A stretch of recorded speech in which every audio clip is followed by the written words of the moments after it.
By continuously reporting only that. Well, that is the reality, isn't it? That is not the reality. It's not the reality. The means of getting your TRPs up. Really? And that what is why it is your duty as a responsible media channel to report good content. I think that's so farcical. It is your duty to talk about development. That is so farcical. It is your duty to talk about issues concerning development. Not pick up these flimsy issues and language which is absolutely irrelevant to anyone at all. Mr. Rahul Narvekar, look tonight at yourself when you see those words on the screen and ask yourself whether you expect me to censor what you put out, because the reality of the dirty language being used by politicians is a fact of life, and you expect the media to cover up for you. Forget that, Mr. Rahul Narvekar. Goswami, we will question you on that. I don't need anyone to cover up for me or anyone else. You on it. You need to know what to report if it's so bad. Really? Why do you have to only concentrate on those few words? Why can't you report something which is more credible, which is more intellectual, which is more in the benefit of the society? I'm waiting for that. So why can't you do that? Waiting for that. Why do you join the bandwagon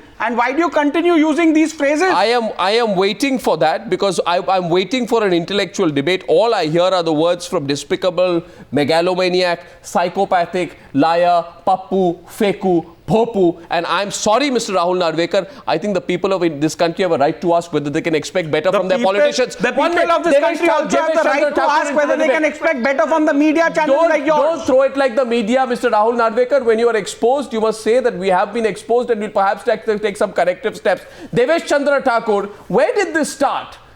Where did it start, and do you also take some of the blame? You know, I'm sorry, but Nitish Kumar also has likened the BJP to Hitler and fascism. Yes, this is the other point. Repeatedly, Hitler, references to the Reich, fascism, Nazis, the constant reference to the atmosphere of the Second World War has become lexicon in our debate right now. What is the attempt there? We'll get Meenakshi to respond, but would you like to explain what you're trying to do? Devesh Chandra Thakur. Arnav, I think the topic that we are on today, I must tell you, I must remind you that the most decent language used in political parlance has been by Mr. Nitish Kumar up till now. No one can dispute that. Wow. It is only just yesterday at Rajgir, at his party's Sammelan, he was rebutting point by point on all the allegations made by respected Mr. Narendra Modi when Mr. Narendra Modi had come here for the so-called Hunkar rally. And the whole country saw as to how Mr. Nitish Kumar was picked up and allegations made against him, opportunism, casteism, autocratic behavior, all those things, and autocratic behavior and so on and so forth. And it's the first time Mr. Nitish Kumar has come out saying that when any leader in this country, a leader in this country should be a Dhairyavan first, to a person who becomes the Prime Minister of 120 crore people, must be a Dhairyavan. He should not lose patience, he should not lose calm, and he should not specially say that inko chun chun ke saaf karo. In response to that, he has said, in response to Mr. Modi's statement that inko chun chun ke saaf karo, that is where he has said that these are the basics of fascism, and people who have such ideals, Hitler becomes ideals for such people who believe in this story. That is the most he has said up till now. Otherwise, there was nothing. I think we have never, even in private this thing, ever heard anything objectionable from his mouth or in his speeches. So he's also joined the brigade now, right? I mean, that's the point, right? He's also he's also joined the brigade. The point is, when he keeps saying in one speech, he makes the comparison. Rajiv Gada, feel free to jump in. When Nitish Kumar repeatedly says Hitler, fascism, then the conclusion I draw is that he's also seizing upon something as trivial as Modi wiping his sweat. But he has skipped delving into the blast which happened during the rally. So what he's saying is, let me be also part of the high decibel battle. Let me distract attention from my accountability on why that blast happened by repeatedly talking about Hitler, fascism, etc., making it more personal. I mean, Devesh Thakur, this was not expected of Nitish Kumar. It was expected that Nitish Kumar would get into an issue-based debate. But he's not doing that. He's joined the Everyone bandwagon. has a limit. Everyone has a limit of patience, Arnab. Everyone has a limit of patience, and everyone has also a limit as to what he will say when he crosses that limit of patience. Well, I would only like to ask Mr. Devesh Mr. Nitish Thakur. Kumar I is a think human being as I believe that Mr. Nitish Kumar is the kind of leader who says what he believes, and he doesn't have double standards. But in 2002, the same Mr. Modi was the Chief Minister of Gujarat.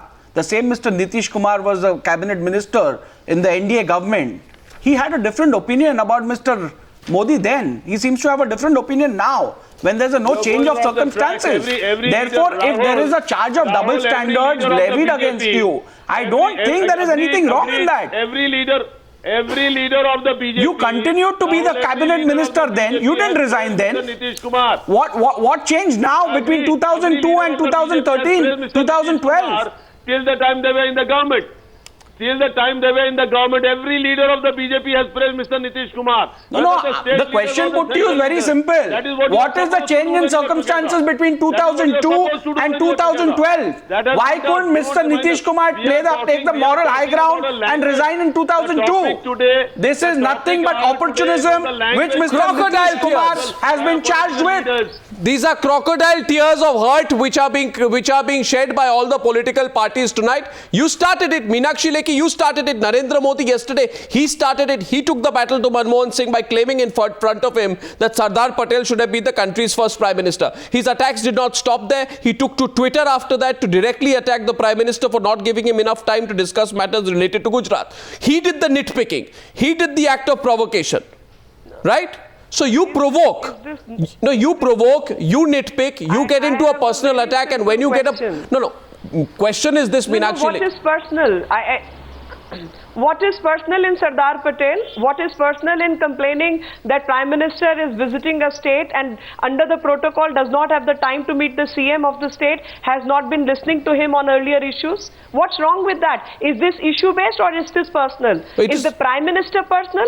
Prime Minister is Mr. Manmohan Singh, and if I abuse Manmohan Singh, that becomes personal.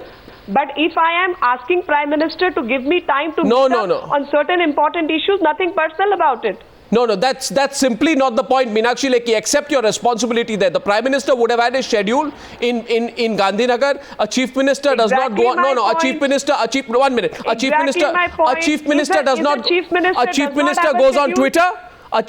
does on Twitter, Meenakshi Lekhi, to complain that the Prime Minister did not give me time. Why wouldn't I complain?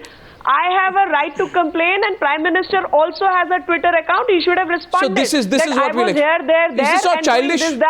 Is this not childish? Is this not childish? I think this is being as transparent as possible. No, it is not childish. It is bringing issues to the public purview.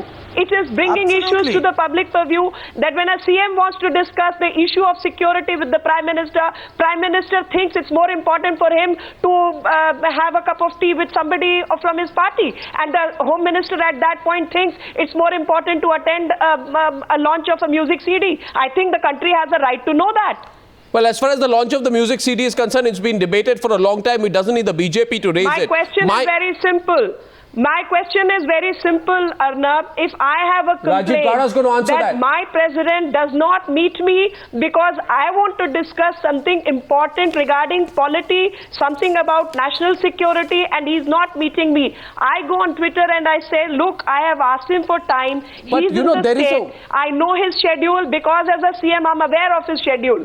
And under that schedule, I don't think he's doing anything substantial, but he's not meeting me. I complain. He has a right to rebut that, but these are the reasons I was not meeting. Vasant Kumar from Mysore is holding. I go to Rajiv Gowda. 1 second, Rajiv Gowda, please answer that. This is not personal. This is not nitpicking.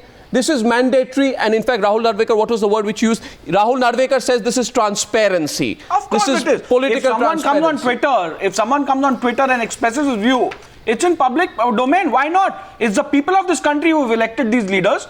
And if they say it in public domain, what's wrong with that? I mean, why should anyone have an objection to that? I think it's one of the most fantastic things that could have happened to this Rajiv Gowda is responding. We have a caller online whose question also is to the Congress spokesperson, but Rajiv, do respond.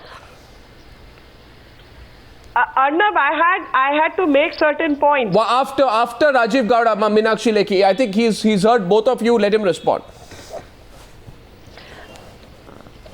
any Prime Minister's schedule is worked out with the Chief Minister and the state government, and you had ample opportunities to work it out. All right, if it wasn't worked out and you want to make last-minute changes, then that's something else altogether.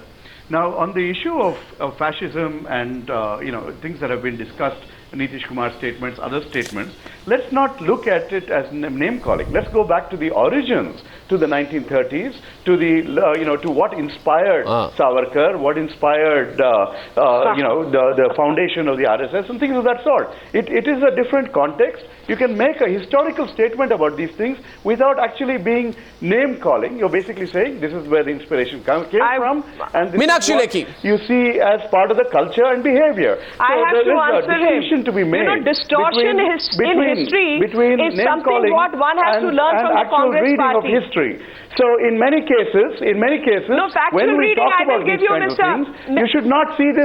You should not see this as I will give you, which you keep ignoring all the time. When you look, hold on, Meenakshi, I'm finishing here.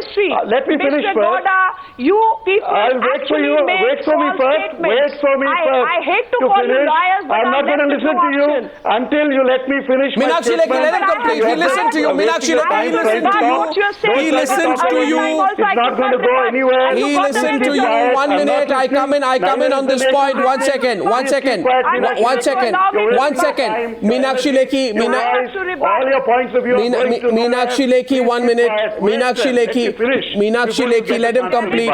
Meenakshi Lekhi, let him complete. Here is the context. Let him complete. I'm coming in. Please respect my intervention here. Meenakshi Lekhi, let me complete. This is what Manish Tiwari said on Modi. He said, and I quote, and now I get the Congress party to respond to this. He says, and I quote, I heard a man who had prime ministerial ambitions last month on TV talking about how he would have used the centenary celebrations of cinema to further brand India. My thoughts went to a man who tried to use the Berlin Olympics to brand in history. And since then, I have seen at least on 17 different occasions, Congress leaders make a direct reference between Narendra Modi and Hitler. Now, why are you so super touchy? If a reference is made, a reference is made. You want to fight on the reference made to Hitler, Meenakshi Lekhi, or you want to talk about other issues? Because you are also getting engaged in a personality tussle. I will make an issue out of it, because according to me, the emergency in this country was the only time. Fine. Now here Rajiv Gowda. And that happened to be that Hitler in this country was Rajiv Gowda. Mussolini in this country is represented by his daughter, by Mrs. Sonia Gandhi. Rajiv Gowda, then a caller. This Congress party is working in. That is what needs to be questioned. Rajiv Gowda. That is exactly how. So Meenakshi Lekhi, running short of time. Callers are on the line. Books have been altered. The books have been burnt. The people have been taken into custody. The children have been thrown on the streets. The first Meenakshi Lekhi, we must divide the time equally now. Please allow me to come in. You're taking disproportionate time. Let the Congress party respond. But may I please? I'm not taking disproportionate time, and I still Ms. Lekhi, we've almost edged KTR out of the debate so far, which is not fair. Sonia Gandhi called Atal Bihari Vajpayee कि इनके दिमाग का संतुलन बिगड़ गया है. That is very, and it is not started now. Till now, Congress had an upper hand and they were getting away with it. Today, people have started responding because of the internet. And because of the internet, I call it the God, the formless God with which... Now, yes, I'm going to take a couple of callers. Now, 1 second, Meenakshi Lekhi. Got a voice. Meenakshi Lekhi, 1 minute. Our first caller, Rajiv, I'm coming straight to you. I just want to take a first caller, please. And this is Vasant Kumar from Mysore. The question is, will this kind of a debate help our country? Vasant Kumar, good evening. Arnab here. What do you think? I think you have a question for the Congress party.